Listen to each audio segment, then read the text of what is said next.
What's up guys, welcome back to my channel. It's AXG here, and this is the first episode in my career mode. But before I get onto that, please follow me on Twitter, like me on Facebook, and if you like the content, subscribe to my channel. Now I'm going to do this a bit differently than most people do it. I'm going to try and pretend to actually be the manager of Southampton. Now, most people just talk about their decisions as if they're playing the game of FIFA. I'm going to try and suspend reality a bit and actually talk as if I am the manager I create. It may work, it may not.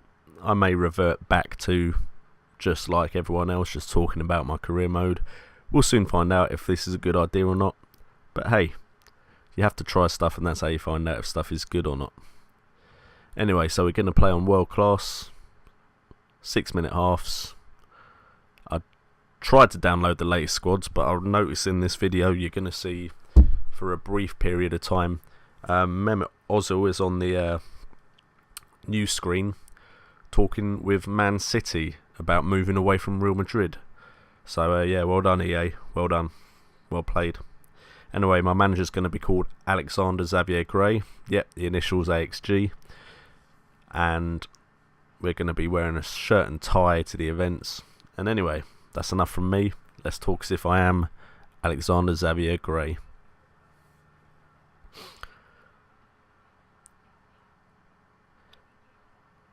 My name is Alexander Xavier Gray, but most of you will know me as AXG. I came into the scene in 2013. Well, the scene as far as you lot are concerned. I was a coach behind the scenes in many a club beforehand, but then Southampton came and offered me the hot seat. Also got offered by Aston Villa, got offered a coaching position at Man City, but when I met up with Southampton I knew I had to go there. The very first thing I set out to do was get new scouts. The reputation of Southampton scouts wasn't the best, and I knew that I wanted to bring in the best talent from around the world, and I also wanted to bring up the best youngsters in the game. So the very first thing I did is completely clear the slate via all my scouts. It wasn't the most popular decision, but I didn't take this job to be popular. I took this job to be successful. I went to my chairman, asked for a bit of backing, give me some money, let me hire some new scouts, and the guy gave me 50 million. Now that's a generous guy. And it's that kind of backing that made me sure that I'd made the right decision. But first things first, I had to set out my team. With the squad I had, who did I want to play in what position? I went with the 4-2-3-1. Loads of teams are using it nowadays, but I was going to do it better than everyone else. Had to tell people their new positions, where they were going to play. But just look at this squad. Full of talent, really. Luke Shaw is an amazing left back that everybody in the Premiership wants.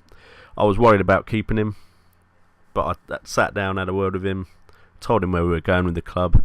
And players like him, players like Ward-Prowse, players like Adam Lallana, Jay Rodriguez, Ramirez. That's a lot of good youngsters there, and I knew that I had the base of a really, really good squad. But there were some players I was going to let go. There were some players I was going to push forward. And there were some players that just weren't going to be happy, because even if I wanted to sell them, who's really going to want them? One thing I did notice is Nathaniel Klein wasn't playing in the first team. That's a strange decision.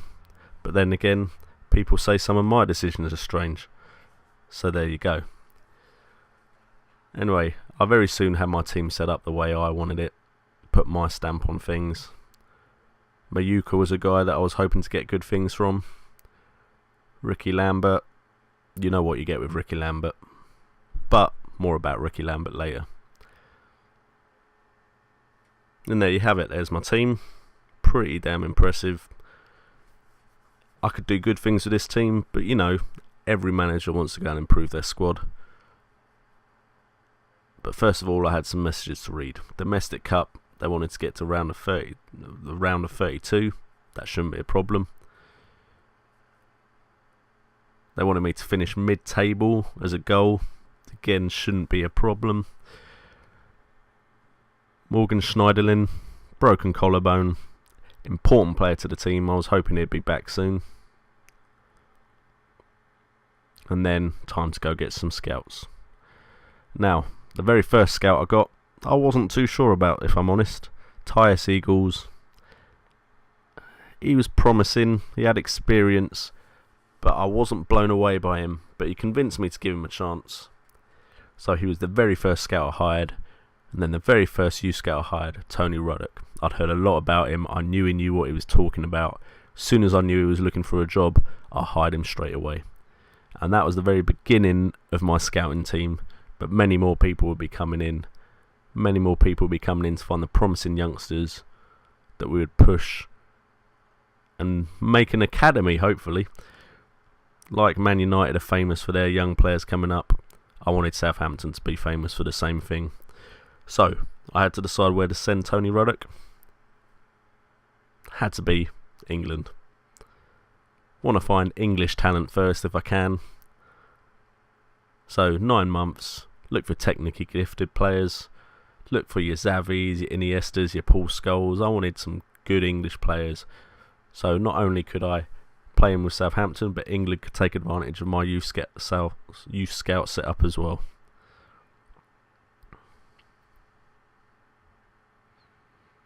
And then it was on to the global transfer network. Looking up with Tyus Eagles, where would I send him? England as well. Look, I'm the type of manager that if I can buy players from the league I'm in, I will. They settle quicker, and it helps the league you're in if you have a lot of good talent from that nation. But that's not always the way things go. So, if I can't find good players in England, I will look elsewhere. But always look in England first. That's what I think is wrong with a lot of teams nowadays. They go straight abroad. I know the talent is often cheaper for the same kind of talent, but you have to go with back in the league you're in, back in the country you're in. My next recruit in the scouting system was Alto Ruhanen. Really impressed with him. Blew me away in the interview. I'd never heard of him before, but he knew what he was talking about. Hired him straight away. Come join the team. And I knew he'd find me loads of good players in the future. And then I had to set out what I wanted my scouts to look for. I needed a centre-back. I wasn't that confident with the centre-backs in my team. We had some decent ones, but I wanted a promising English centre-back. And if not English, somewhere else. But I needed someone to shore up the back. Looking for strong, tall, defensive-minded, aerial threat. And as you can see, I was also looking for an attacking mid and a winger. One thing I did forget to do though, which I didn't really think I needed to do, but hey, sometimes you have to dictate everything to people. I should have put promising or first team potential, because if you don't tell them either of those things, they don't find the right players. And then the big news. Transfer offer came in for Ricky Lambert, SC Freiburg, 2.8 million offer. I did the unthinkable. I soon became one of the most hated men in Southampton for a little bit. I counter-offered 3.8 million. Now, Ricky Lambert, cult hero in Southampton. Started to get England call-ups. But look, he's 31. I ain't going to get much more out of him at this level. I had younger players. I wanted to bring in younger players. I needed space for players to play. SC Freiburg accepted the 3.8 million counter offer. It was soon all over the news. Ricky Lambert had left Southampton to go to Germany. Very first game in charge. Chance of I don't know what I'm doing. But I knew I'd prove him wrong soon. I wasn't worried about that. And it was official. Ricky Lambert had moved. And that was that. This is my team. They put me in charge. I did what I thought was right. If you didn't like it, tough. Unless you can back up your arguments against me with facts. My decision is my decision, and it's just your opinion. Anyway, guys, until next time, this is AXG signing off.